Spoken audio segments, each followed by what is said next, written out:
Hey guys, my name is Lisa and I make weekly videos about foster care, so make sure to subscribe if you are not already. In the last week's video, I talked about 10 tips to reduce your holiday stress and create memories with your foster kids. I got a couple of questions on there that made me realize that I maybe shouldn't have cut some of the things that I cut because they could actually be helpful for you. So I ended up actually filming 47 minutes for that last video, and I only gave you a final copy of 14 minutes. So yeah, there was a lot I cut. I ended up saying the same thing twice because I found a faster way to say it so you didn't have to watch. And I also gave a lot of like anecdotes and like stories that, you know, are maybe interesting to you, but maybe don't apply to your situation. One of the questions that was asked that made me realize, okay, maybe I should have included that 5 minutes that I cut, was someone asked, okay, how do you handle gifts from the bio parents? And I could tell you what we do in our circumstance, but that may not be what you need. And so the main focus that I want to focus on in this video is that as a foster parent, you kind of get to be a learner of your child. You're going to learn a little bit about their history as much as they are willing to tell you or able to tell you, and you are going to see, you know, what triggers them. You're going to see what gets them excited. You're going to learn what motivates your child, and so you get to be that. And the things that you may do may be completely different than you would do with any other child, and that's okay because that's what that child needs. And so I'll tell you a little bit about what we do and what we're planning on for this Christmas, and why if some people just would hear that, they might think, oh my goodness, you're the Grinch. But knowing our kids, I know that that's what they need, and so I'll just roll this clip and then I'll talk a little bit more after. We were placed with the kids right after Christmas, and so this is our second actual Christmas with them. Although, you know, when they came, we still had our Christmas tree up, and we did a small Christmas for them actually in January. Looking back, I don't know if we should have because they were already super overwhelmed, but of course, like, we wanted to give them gifts. My family wanted to give them gifts, and so it's hard. And so this year, I've already talked to my family, and you know, I maybe hurt some feelings. I hope not. I just talked to them ahead of time, and I said, hey, like, the kids are already getting like so much. I know we might be seeing you guys for Christmas Day, but I am asking honestly for no toys, like nothing for them. And I know I sound like the Grinch right now, but I did give them a couple ideas of things they can get, something like small and perishable. So the girls like love seaweed. I know it's the most random thing. They love like the snack packs of seaweed, and those are kind of expensive and a nice treat, and we don't have them here that often. So if someone wants to give them seaweed, like, that's awesome. They will absolutely love that. Or like peanut butter or bananas, or, you know, a jar of Nutella, something perishable, because right now our home is overwhelmed with stuff. They will have a Christmas from parents. They will have a Christmas from us. And our DCS is amazing, and last year they kind of do where a business or a local sponsor will get a name of a foster child, and they will buy gifts for them. And each child last year got like $50 to $100 of things. And so you're talking about like basically already 3 Christmases that the kids are having, and then seeing both sides of our family. I was like, that's another 2. I don't want 5 Christmases for them. I want the time that we spend with our family to be about making memories. So maybe, you know, making cookies and decorating cookies and drinking hot chocolate and maybe going sledding and just, you know, things like that, and creating memories more than stuff. And I know, like I said, this might sound like the Grinch, but like in our case, I know that's what's going to work best.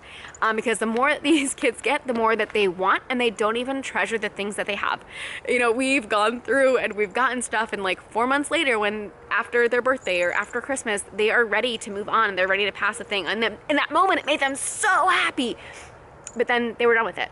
And so trying to focus on creating memories, experiences. So definitely, you know, there are some ideas that you can definitely throw out to your family if you're having this trouble too, and just like, hey, like maybe do you want to put money towards, I don't know, like a zoo membership or a children's museum membership, and be able to get those things. Now we actually have both of those things already, so that's not a need for us, but focusing on creating memories is going to be more important than stuff, because stuff fades, but it's the memories that are really going to last. And so yes, again, I realize I'm totally sounding like the Grinch, but I know that's what's going to work for our family, and maybe your family is different, and so you know that like they're not going to get stuff from their parents. They're not going to get stuff from DCS, and it is just on you. I want to encourage you that if you have, you know, bio kids in the home as well as foster children, to make sure to treat them equal, and to, if you give your child, you know, 2 nice gifts, give the foster child 2 nice gifts. So that's why this year we have focused, and we have just done 3 gifts. With keeping gifts simple, you know, one thing that she had recommended is like something you want, something you need, something you wear, and something you read. And I had started to do that actually, and then I was like, they don't need anything, because if they need it, we just get it for them, and they don't really need any more clothes, because again, if they need clothes, we'll just get it for them. And something you read, most of the time if there's a book that I want them to read, I'll just get it for them. So I was like, okay, we'll just do something you want. And I was like, they can get 1 thing, so we ended up doing like 3 things that they want. And you know, I think it's gonna be perfect, because this year I didn't like focus on a bunch of like deals and like small stuff. Like we had them look through the Amazon catalog, and they each circled 5 things that they really, really wanted. And we told them, you may get none of these, or you may get all of these. We're not sure, but just circle, you know, what you think you might want, and you know, we'll look through and we'll make a decision. So that's what we did, and I think they're going to be super, super excited. Say you're in a large family gathering and they are just getting super overwhelmed. You know, be attentive to that, and if they're getting super overwhelmed, maybe have a code word that they can just tell you, and it lets you know that they need to get out of that situation. Maybe you'll have to just like excuse yourself early. And this is super hard, because like this advice was given to us, and I remember thinking, that's not gonna be a problem for us. And now as I'm recounting this to you, I remember last Christmas, we went to actually my family's, so we celebrated Christmas here, and then it was after Christmas we went to my family and we celebrated Christmas again. And that was very overwhelming, because it wasn't just, you know, the 5 of us getting gifts. It was my 2 siblings and their spouses and their kids and my parents, and it just took a long time to get through the gifts. So the kids are pretty checked out near that, and it was just honestly like, we did kind of have the kids like open the gifts first, and then we did say that they could like go play while the adults opened their gift exchanges to each other, and that worked. But then near the end, we called the kids back in, and then that's when like the behavior started, because at this point we're running into almost lunchtime, we are running into nap time, and it got to a point where both of the girls ended up in tears, and we had to go to the room and help them calm down. And had I talked about giving them a code word ahead of time, I could have said something to them, and I could have like gone upstairs and, you know, read a book. And would my family have looked at me odd? Honestly, probably yes. They're probably watching this now and been like, oh, I didn't even know. Like, and I talked to them a little bit afterwards, and again, they didn't quite get it, and that's okay, you know, and they don't have to get it. They just have to honestly just like respect that, like, hey, we need this time right now. They're just, you know, coming off of a lot of emotions, and there was just, oof, yeah. It got emotional near the end, and I realized we just kind of pushed them too much and too long. So kind of think through like how your family normally does things if you have a large family gathering, and or how your normal family Christmas goes, and just I don't know, figure out maybe solutions ahead of time. So yeah, our kids get a lot of stuff. They have a lot of people who love them. So that's what we have done. And you know, that might not be every single case, but again, you know your kids, so be a learner of your child to help know what's gonna be really meaningful to them and best for them and their future. So I hope that was helpful. Thanks so much for watching. I really hope that you think that I'm not the Grinch, and we'll see you in the next video.